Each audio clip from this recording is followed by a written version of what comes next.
A ver, ¿puede la filosofía salvar una vida? Parece una pregunta extraña, ¿verdad? Pues en pleno apogeo del Imperio Romano, un hombre se atrevió a usar la lógica como si fuera un escudo. Esta es la increíble historia de cómo Justino Mártir defendió al cristianismo. Pero ojo, no lo hizo con fe ciega, sino con el poder de la razón. Imaginemos por un momento un mundo donde una sola palabra te convierte en un criminal. Así, sin más, en la Roma del siglo II, decir soy cristiano no era una simple declaración de fe, era literalmente una sentencia de muerte. Y ese es el escenario en el que arranca nuestra historia.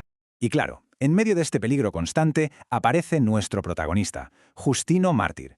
Pero atención, porque aquí viene lo interesante. No era un sacerdote, ni un obispo, era un filósofo. Su arma no era el dogma, era la lógica. Y su público, su público no era la gente de la calle, sino el mismísimo emperador Antonino Pío, un hombre que además se consideraba a sí mismo un rey filósofo. Estaba todo preparado para un auténtico choque de mentes. Es que Justino no era ningún ingenuo. Era un intelectual, un auténtico buscador de la verdad que había pasado por todas las grandes escuelas filosóficas de su tiempo. Para él, el cristianismo no fue un salto de fe al vacío, sino la culminación de toda esa búsqueda. La llamó la única filosofía segura y provechosa, y este viaje intelectual suyo es la clave para entender toda su defensa. Esta es la petición central de Justino. Y es increíblemente audaz. No está pidiendo piedad, está exigiendo lógica. Y aquí vemos la genialidad de su argumento. Le da la vuelta a la tortilla. Le dice al emperador, mira, si nos condenas injustamente, no nos haces daño a nosotros, que creemos en la vida eterna, sino que te condenas a ti mismo, porque estás traicionando los propios ideales romanos de razón y justicia. Es brillante.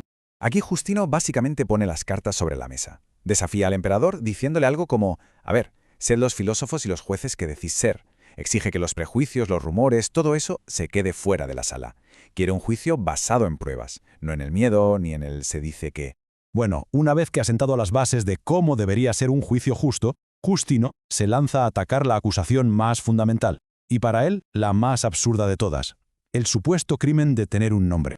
Fijémonos en la locura legal que Justino expone aquí. Estamos hablando del Imperio Romano, famoso por sus leyes, por su derecho, y sin embargo en este caso la culpa no tenía nada que ver con las pruebas o con los actos, se basaba en una simple confesión. Si alguien admitía ser cristiano, ¡zas!, culpable. Si lo negaba, quedaba libre, daba igual los crímenes que hubiera cometido. El propio nombre era el único delito que importaba.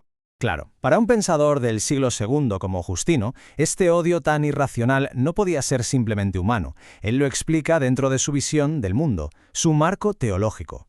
Las fuerzas que estaban detrás de los ídolos paganos, a las que él llama demonios, son las que instigan esta persecución. ¿Por qué? Pues para mantener su poder y evitar que la gente descubra al verdadero Dios.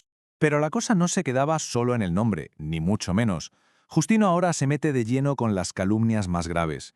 Que los cristianos eran, en secreto, ateos y unos auténticos monstruos inmorales. A ver, el punto clave aquí es entender qué significaba ateo para un romano de la época. No quería decir que no creyeras en nada divino, no. Significaba que no creías en sus dioses. Como los cristianos se negaban a adorar a Júpiter, a Marte y a todo el panteón romano, pues se les colgaba la etiqueta, irónicamente, de ateos. La respuesta de Justino a la acusación de ateísmo es magnífica.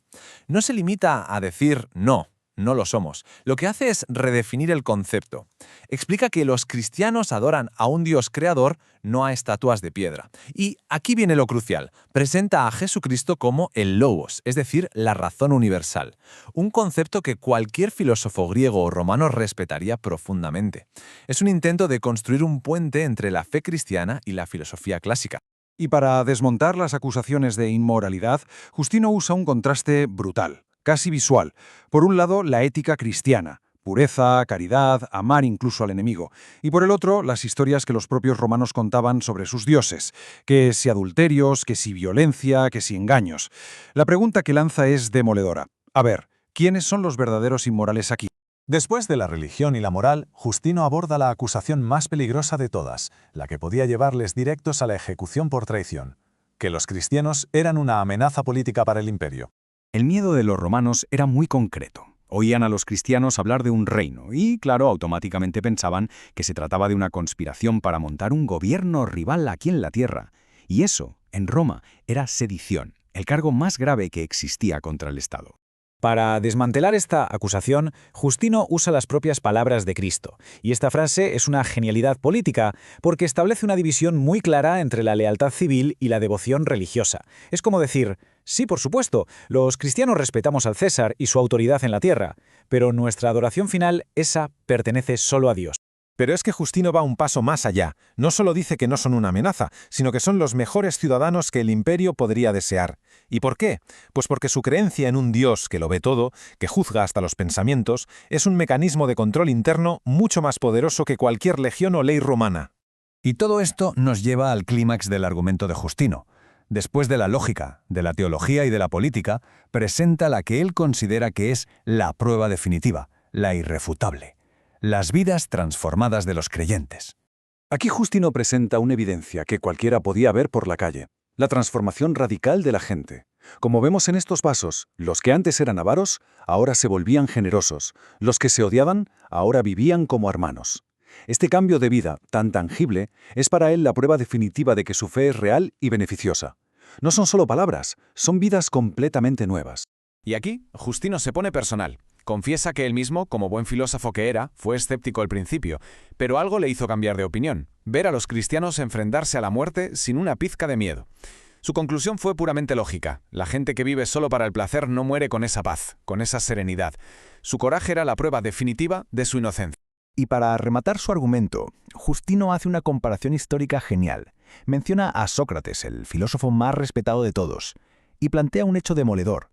Por muy grandes que fueran sus ideas, ni una sola persona estuvo dispuesta a morir por ellas. Y este es el contraste brutal que presenta. Por las enseñanzas de Cristo, no solo morían filósofos como él, sino gente de a pie, artesanos, personas sin estudios, de todas las clases sociales. Todos estaban dispuestos a morir. Para Justino, esto demostraba que el cristianismo no era una simple filosofía humana, sino algo más, un poder divino capaz de transformar y dar una fuerza increíble a cualquiera. Y es con esa pregunta con la que Justino deja al emperador pensando. Porque al final su defensa va mucho más allá de buscar un simple veredicto de inocente. Es un desafío que resuena hasta nuestros días. ¿Qué clase de idea es tan poderosa que no solo transforma por completo una vida, sino que además inspira a morir por ella?